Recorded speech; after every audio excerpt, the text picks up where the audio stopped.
Before we get into the conversation, hello everybody. It's a great pleasure to see you.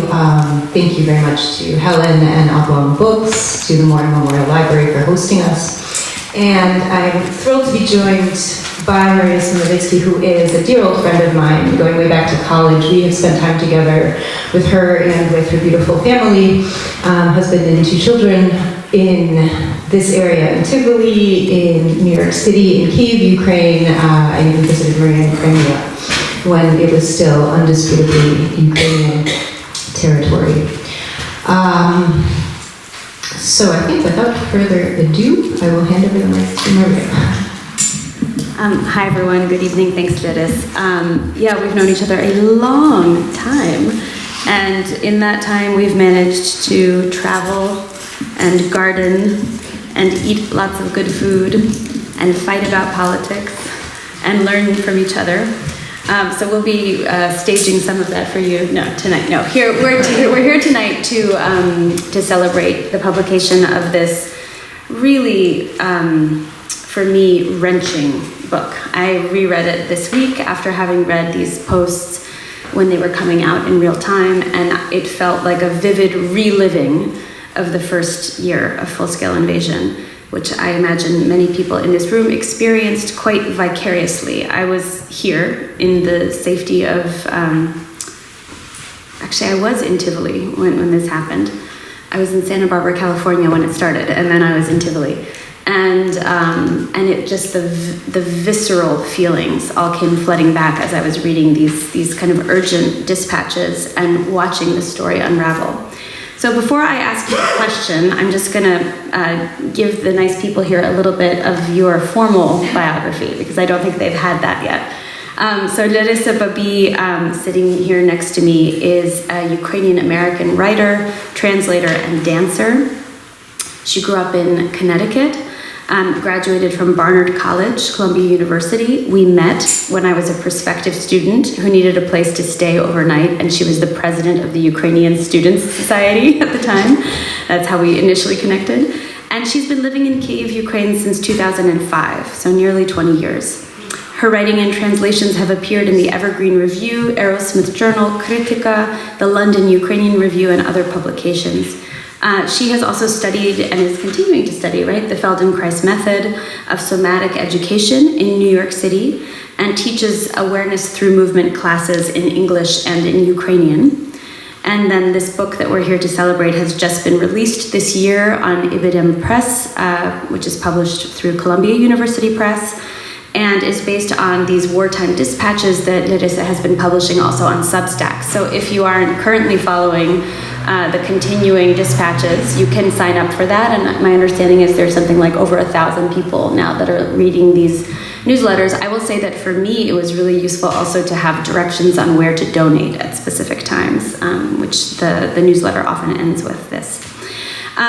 So Larissa, this book reflects quite viscerally, as I already said, emotionally, and at times with great immediacy, the experiences that you had in Ukraine in the very first year following Russia's full-scale invasion. So I noticed that the first entry in this book is dated March 2nd, 2022, so literally just a week after Russia's invasion. And the epilogue is dated March 3rd, 2023, so 1 year later, March to March. Now, today, it is May 2024, so 2 years and nearly 3 months since the Russian full-scale invasion, over 10 years since Russian troops first appeared on the sovereign territory of Ukraine. And of course, it's ongoing today. As I say this, Russian troops today seem to be pressing towards Kharkiv, which is, I think, Ukraine's second largest city in the east of Ukraine. So much has happened since this first dispatch and even the last dispatch from March 2023. And I wonder if we could start this discussion about your book to tell us a little bit about your life on February 23rd, 2022. What was your life like at that time? Did you believe the predictions that Russia would attempt to take Kyiv? I'll remind everyone that both the Kremlin and the Pentagon said that Kyiv would fall in 3 days. Did you expect then that Ukrainians would figure out how to resist so fiercely and so creatively? In short, I was completely and utterly unprepared for what would happen at 5 a.m. on February 24th. If we go back to the beginning of 2022, as you had mentioned, Ukraine had been at war with Russia, even though it was an undeclared war, since 2014. And Ukrainians had kind of gotten used to having this very kind of low-grade simmer in the eastern part of the country, with Ukrainian soldiers being killed, but also there had been several Minsk agreements that basically were very limiting to even the Ukrainian army's capacities to be able to fight back against Russian attacks. And so when we started getting lots of news about Russian armies massing at the border, I did get a personal phone call from the US State Department, because I am a US citizen, although I've been living in Ukraine for a long time. And amongst my circle of friends, at least, we had this sense of great uncertainty, but there was absolutely nothing that could kind of show us the future. And because we had been so used to not only living in this state of ongoing war, but also the sense of Russian threats. Russia's really good at making threats, and it's happy if you just succumb to your own fear to do what Russia wants, and it doesn't have to actually, attack you with violence and missiles and things like that. So there was this sense of I had a choice, an invitation to flee preemptively, and that just didn't feel right for me. So I spent the evening of February 23rd visiting a friend, drinking wine, singing Ukrainian resistance songs from the early 20th century, actually. And when I came home around 3 or 3:30 in the morning, I just crawled into bed. The only thing I wanted to do was sleep, and an hour and a half later, I was woken up by a phone call with my friend saying, "Did you hear the explosions?" "No, I don't want to hear any explosions. I want to go back to bed." And thus began my version of Russia's full-scale invasion. So can I return to the second part of the question and ask them, and maybe I'll just confess that I also, didn't actually expect Russia to mount a full-scale invasion, because I thought it would be suicidal for Putin. That's proven wrong, unfortunately. But I also wasn't sure what to make of all the predictions that Kyiv would fall in 3 days. I was like, I guess I'm not sure. Will Ukrainians welcome the Russian troops with bread and flowers as the Kremlin was predicting? So where were you surprised by the intensity of the resistance? I have to say that I was not in a position, or maybe it's also not my tendency, to think predictions and projections very much.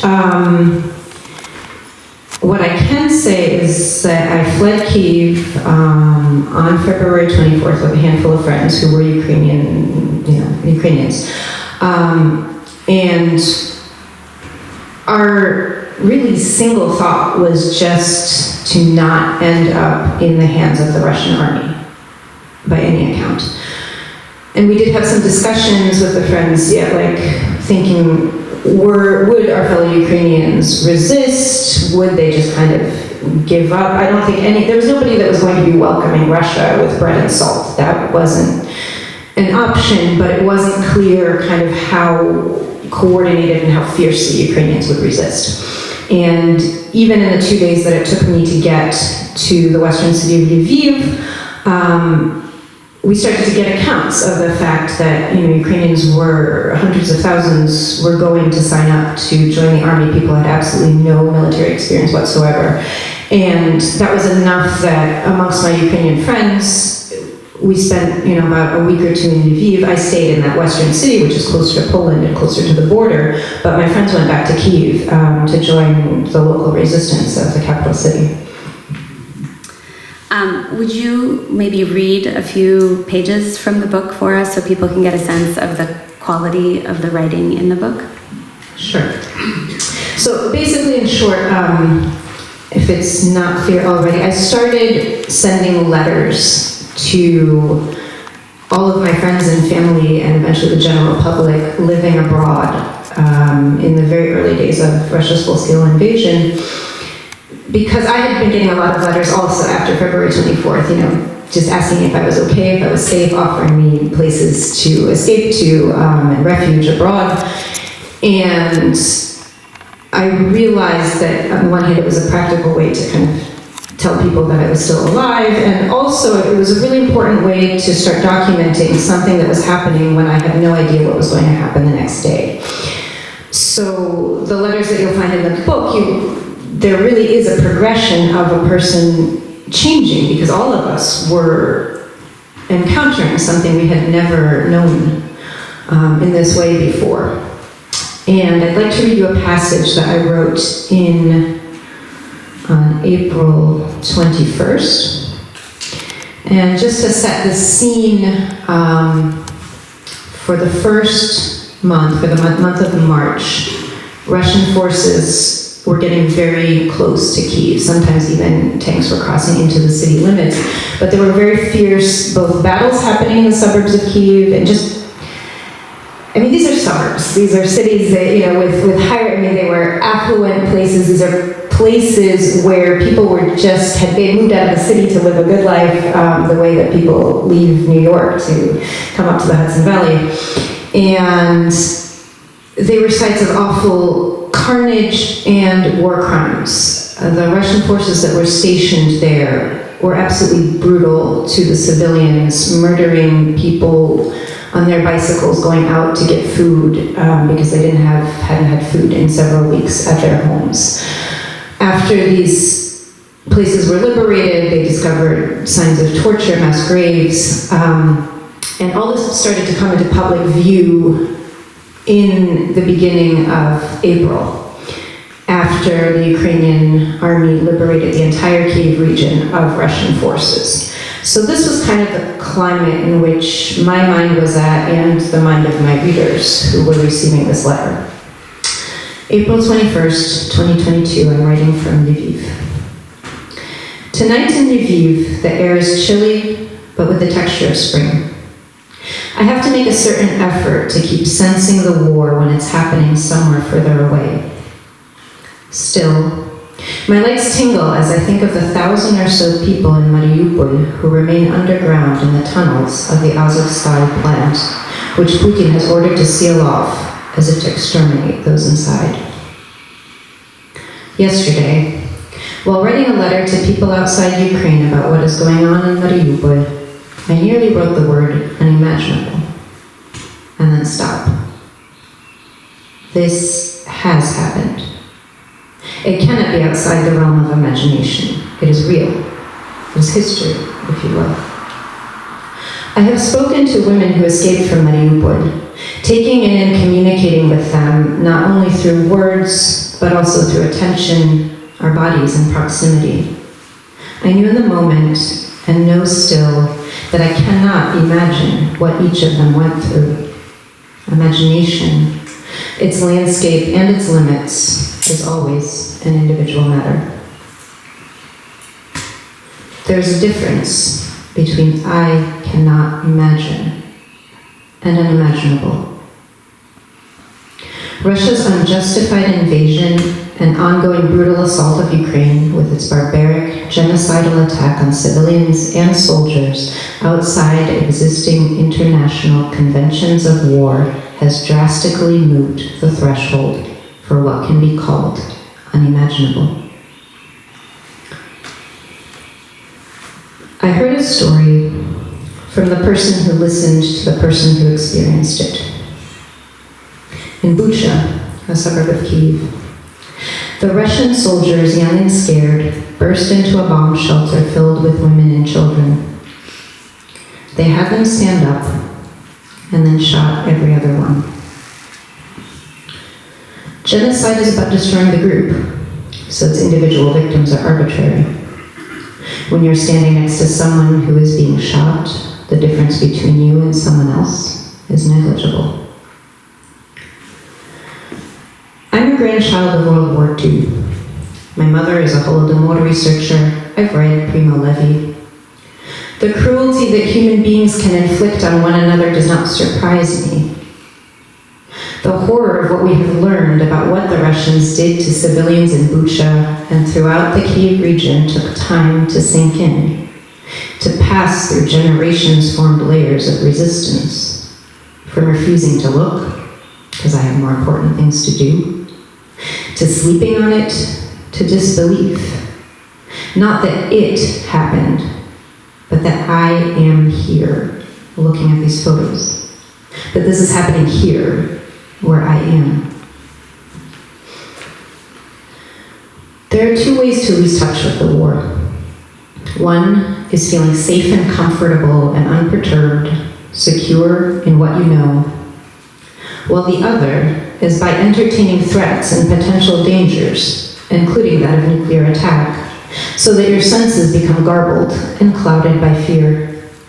You need to do something to make the events of war more concrete, whether it's going to the place where it happened, talking to a person who lived through it, formulating a question and looking for the answer, or taking a walk or a shower and remembering where you are and what you are doing. I've made a practice of repeating, I have never stood next to someone who is being shot. Not how lucky I am not to be the person who was shot, or how fortunate and privileged I am never to have had the experience of standing next to someone who is being shot. Just the facts, made proximal through sentence construction. I have never stood next to someone who is being shot. Such experiences form people for generations. My grandparents saw their friends murdered, lying by the side of the road as they fled Ukraine in 1943. They had planned to escape together in the middle of the night, but my grandfather had an intuition that it was better to wait until morning, while the friends left according to plan. How do you live with that? What about the boy who witnessed his mother being raped for several hours and then she died? His hair went gray overnight. Someone is already thinking about how he will recover. I'm still stuck on, how can I live with this?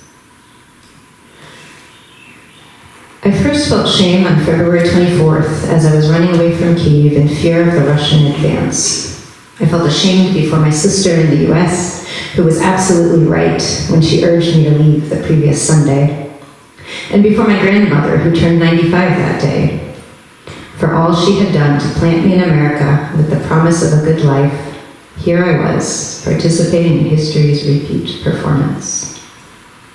The shame of being a refugee, of lacking the courage to stay and to fight, of failing to defend one's home and people, is the shame of leaving what's yours for the sake of self-preservation. It's recognizing in yourself the compulsion toward moving constantly, whether away from the site of danger or wound up in unceasing activity, so as to keep from feeling the pain and horror and responsibility of witnessing and living with crimes we are now learning to imagine.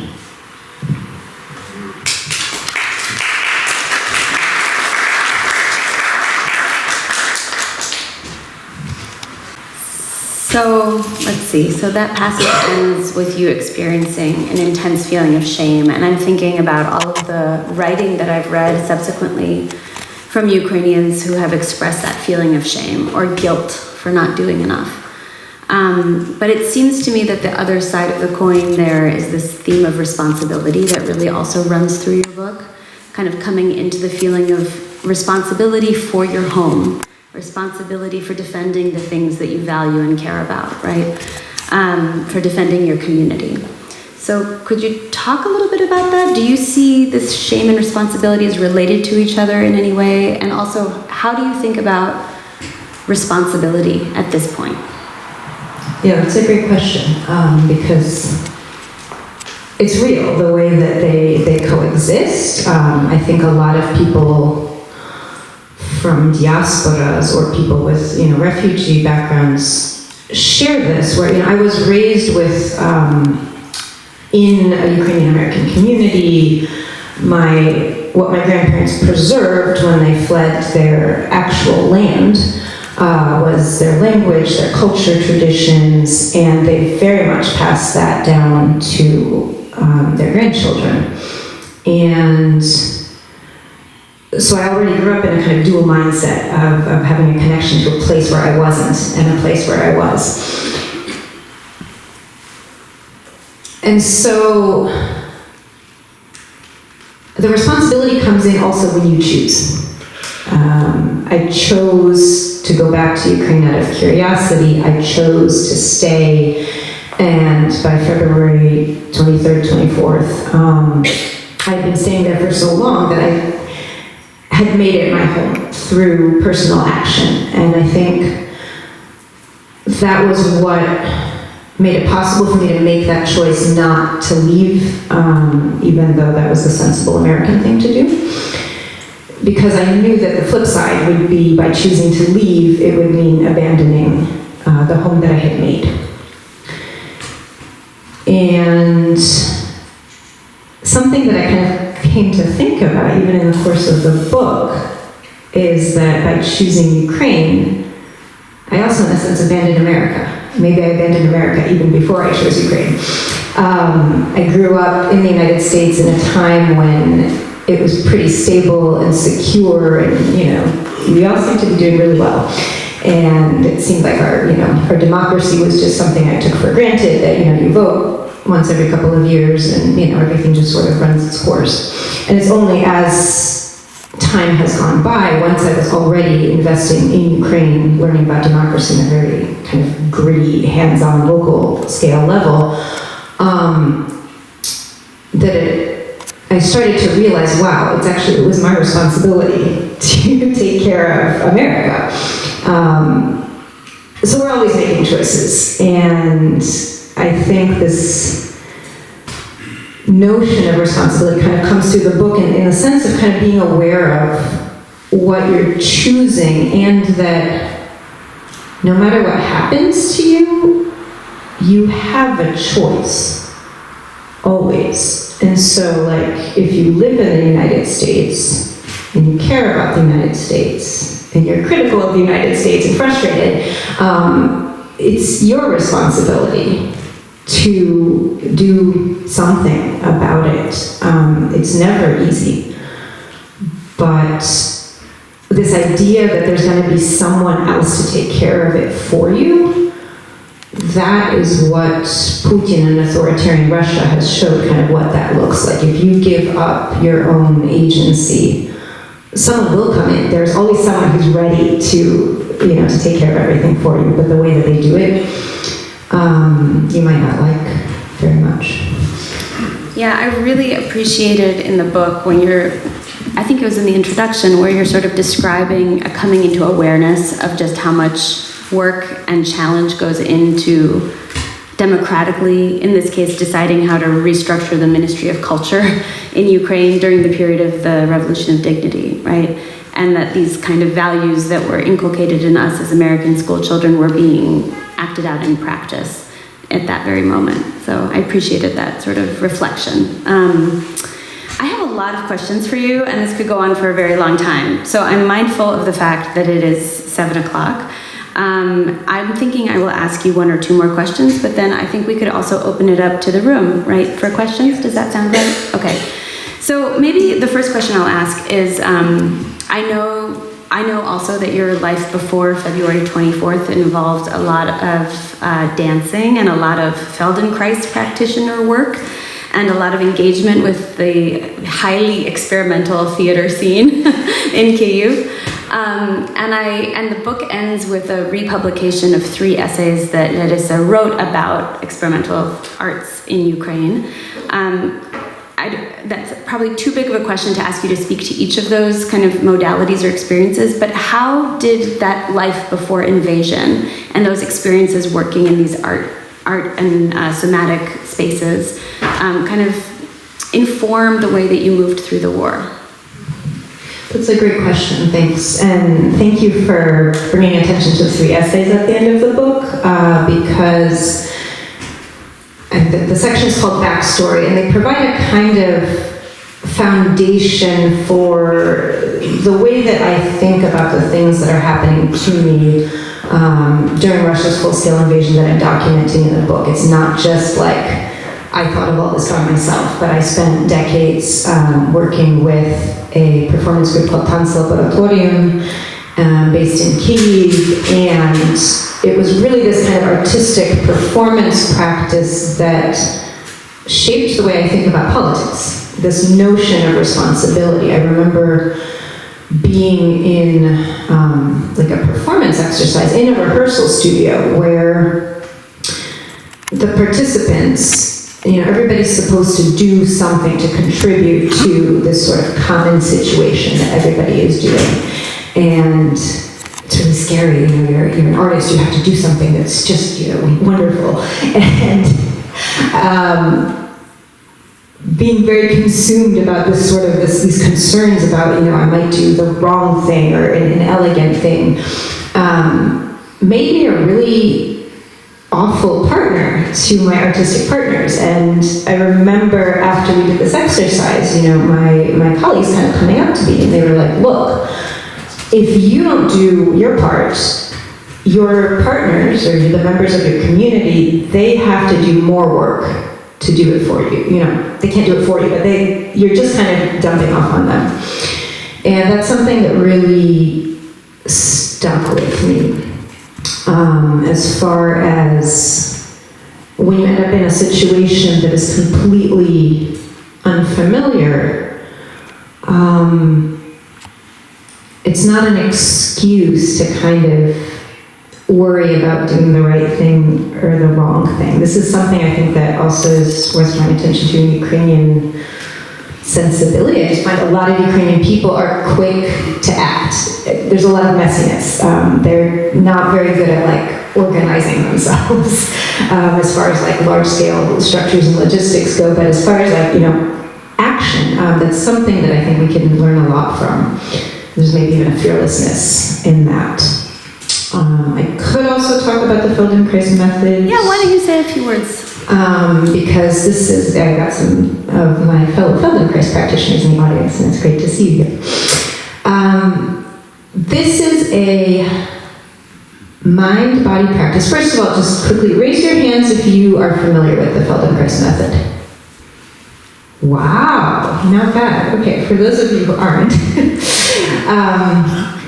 in brief, it's a movement practice that helps each individual person kind of become more aware of the connections between different parts of their body while moving and different parts of themselves, including your own personal experience, your habits, the ways that you think about yourself while moving.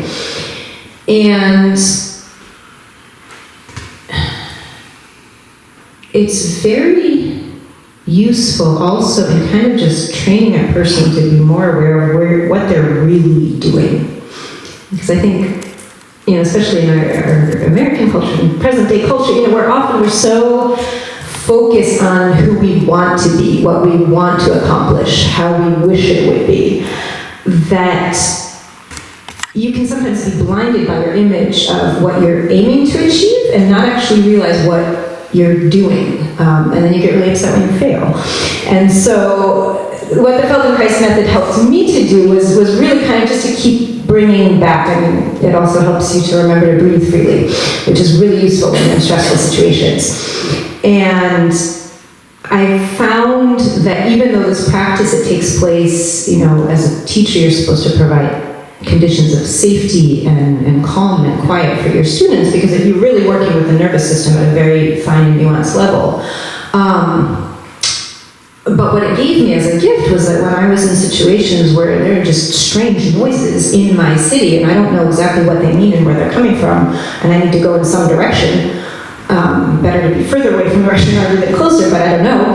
It gave me this kind of ability to be able to find a sliver of sanity between so many different moving parts, and just kind of remember myself and my weight and heck, let's just do this because we're here. I invite everybody just to take a moment and just feel the weight of your seat, sitting on your seat. You actually have a couple bones called seat bones. You can, if you put your hand under one or both buttocks, there's like a sharp bone that you'll feel. And you can feel how those bones are connecting to the chair. And if you just gently shift a little bit to one side, a little to the other at your own tempo, and just kind of feel how what changes as you're moving around a little bit. You can even make those movements even smaller. I may not even be able to see that you're moving, but you will feel a little change in sensation. Are you still breathing in and breathing out when you're thinking about your sit bones? Gently. You can do even less. And this is something you can do like when you're riding the bus, or if you're a passenger in a car, or if you're in a boring lecture at a book reading or something. This is kind of, basic Feldenkrais. But when there are really unusual things happening around you, you can return to these little nuances and just remember yourself, and it helps you access your power. Thank you. All right, I'm going to ask one more question. I defiantly did that Feldenkrais exercise with my legs crossed, which I'm pretty sure is against the rules, but I did it. The fact that you were aware of it? I was aware. Exactly. I was aware. So I think the question I'm going to end with, if you will indulge my pedantic professor side, is to think a little bit about the title of the book. And after this, we'll invite questions from the room, so you can be thinking about your question. So the title of the book is A Kind of Refugee, the story of an American who refused to leave Ukraine. And I have two questions for you about that decision, because I've wondered, so you can clear it up for me. With a kind of refugee, were you thinking of a type or a sort of refugee? Or were you thinking about an almost refugee, some sort of like liminal refugee? That's question one. Okay, then moving after the colon in the title. This is the story of an American who refused. And I want to ask you about that, identifying yourself in the title so prominently as an American. When I read your bio, it was as a Ukrainian-American, right? So just to reflect a little bit about that decision to name yourself that way in the title.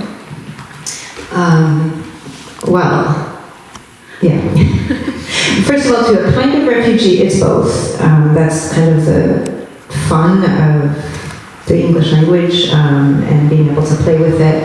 And this is also the title of the blog that I started writing at the very beginning. So it actually came long before I had any idea that this might become a book. It was really my sense that, I mentioned shame in the reading. I wasn't by any means proud. I felt stupid for running away from my home, running away from a Russian invasion. It was just ridiculous. And yet, that was what it was. And so it was both a way to kind of name myself and admit to myself who I was and what I was doing, that I wasn't in Kyiv defending the capital, and a way also to connect again with this refugee heritage that, I'm a kind of refugee in the sense of, I also inherited a refugee status, but now I'm my own kind of refugee at the same time. And in the course of the book, you'll also see that my relationship to being a refugee changes. It definitely changed a lot in that first year. And as for the American, I will have to be honest, a Ukrainian-American who refused to leave Ukraine would just be way too long for a subtitle. I think part of that section past the colon was just a way to kind of bluntly explain to a potential reader what this book is about, that, what makes it unique, that I'm an American who stayed in Ukraine. I didn't have to do that. I think that's enough. And who moved to Ukraine in the first place? I remember talking to you for many years, and people would always ask you, wait, you moved from the United States to Ukraine, right? It was an unusual choice. So. And they still ask them. Yeah. Thank you so much for sharing that. So I think at this point we can open the floor to any questions. No, you should go first, really. I'm just going to ask you, you may not be able to answer this question, but in general, speaking to your last point, how is morale? It must be very difficult to feel like you're at the mercy of foreign governments who move so desperately slowly and almost look at you as a proxy, given geographically where you're located, and just it must be so frustrating. How is morale in general? Is it possible to maintain the same level of, what's the word I'm looking for? Not enthusiasm, but Spirit. Spirit, thank you. Yes. Yeah, that's a wonderful question, and there are like several processes happening at the same time. For sure, everyone is incredibly tired and exhausted, and exhaustion does things to you. You know, I mean, everybody I know has been through periods of like, you know, people getting seriously ill, recovery, strained relationships, definitely, you know, friendships have broken. The other side of that is the requirement of being able to keep fighting is that you cannot allow yourself to fall into despair. And there is a degree of will that the amount of people that we have lost is absolutely mind-boggling. It's heartbreaking, and it's real.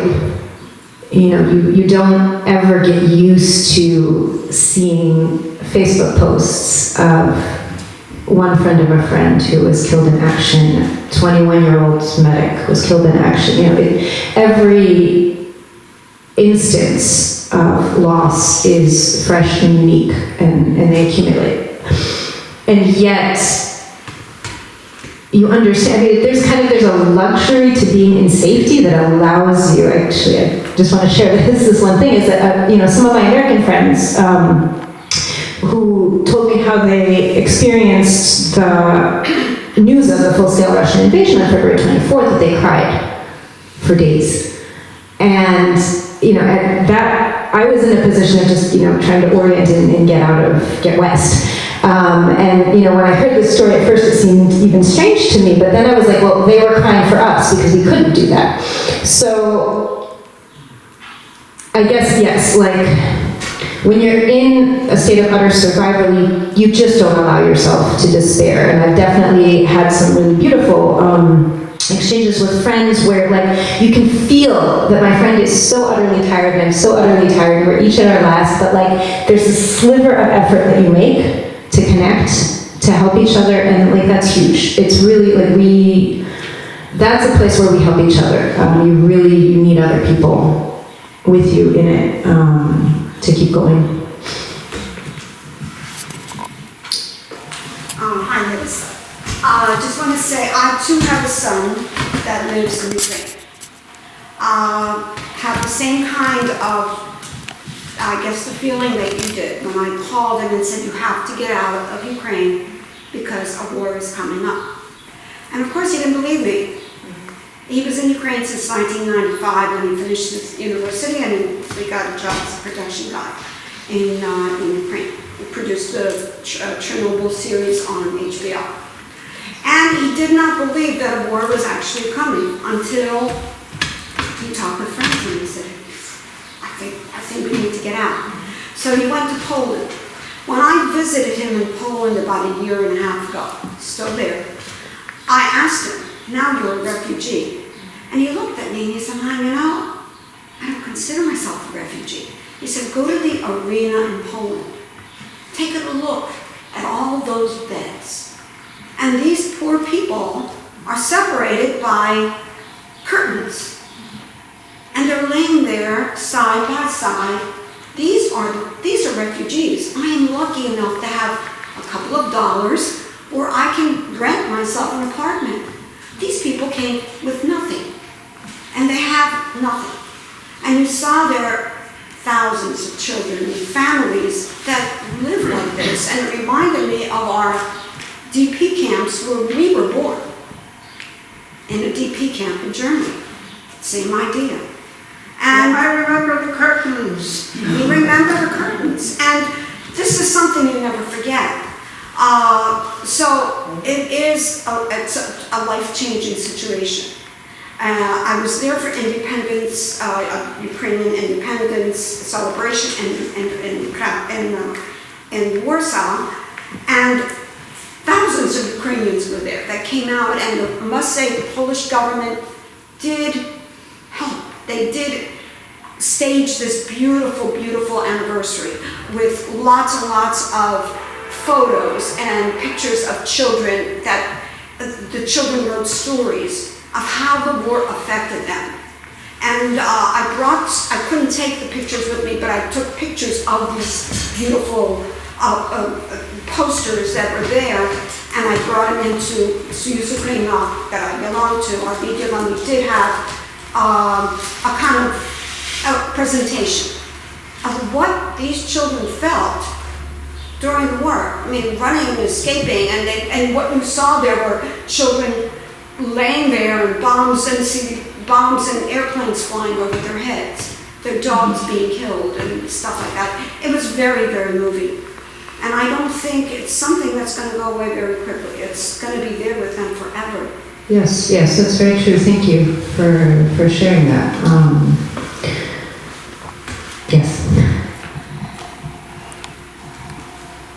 Well, thank you very much for being here tonight, for reading from your book. Is a powerful, powerful passage, for reminding us all of what's going on, to stay focused, stay committed. Thank you.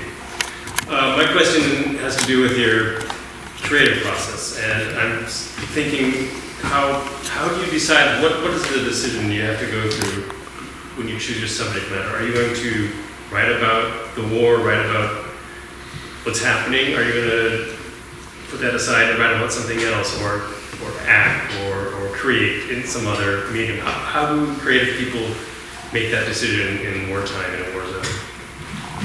Yes. In this particular instance, my goal actually was, was pretty clear, and it continues to be this way, although it gets more complicated as time goes on. It was very much to give people who are outside of Ukraine a kind of image of what I'm seeing and doing. Because if you remember, there was a lot of journalists came in. They were doing a great job. There was a lot of great reporting, both from Ukrainian journalists and foreign journalists. And that gives you a particular idea, of the tragedies, the sites where things are happening. And what I found, and my readers also kind of gave me this feedback, was that I was showing something that wasn't necessarily in the news. It was neither, political analysis, nor was it straight up reporting, but this kind of view of how war is a part of daily life for Ukrainians now. And in some sense, my story is completely unique to me. And in the other sense, you can multiply it by millions, because every Ukrainian has some version of that story. And so I think that was part of, when I'm thinking what to write about, I want to kind of give both of those sides to show how the war and daily life are interrelated, and also how I make decisions as a person living in a country at war to do things in the war effort. I'm no longer, I don't have the luxury of somehow closing myself off. You have to participate somehow, and you choose, and so I wanted to share that, even as a way also to share how you can be participating in the war effort, including by giving links to specific people I know to donate to, and to just kind of remind my wider community that we are in this together, and that the success of Ukraine's defense and victory very much depends on each one of us. Thank you so much. I think that's actually a great place to stop for this. So we have books available. Thank you so much. I'll go right into If you have questions, you can pass them to us. and I think we have the opportunity also to have the book signed by the author. Yes.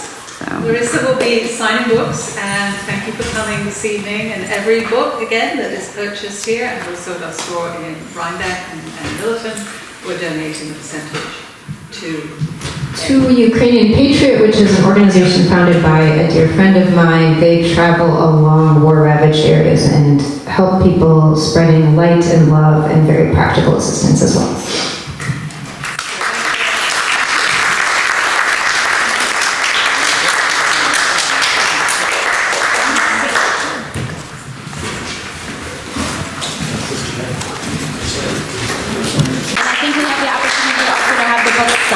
The author. Yes. So. Larissa will be signing books, and thank you for coming this evening. And every book, again, that is purchased here, and also at our store in Rhinebeck and Milton, we're donating a percentage to Ukrainian Patriot, which is an organization founded by a dear friend of mine. They travel along war-ravaged areas and help people, spreading light and love and very practical assistance as well.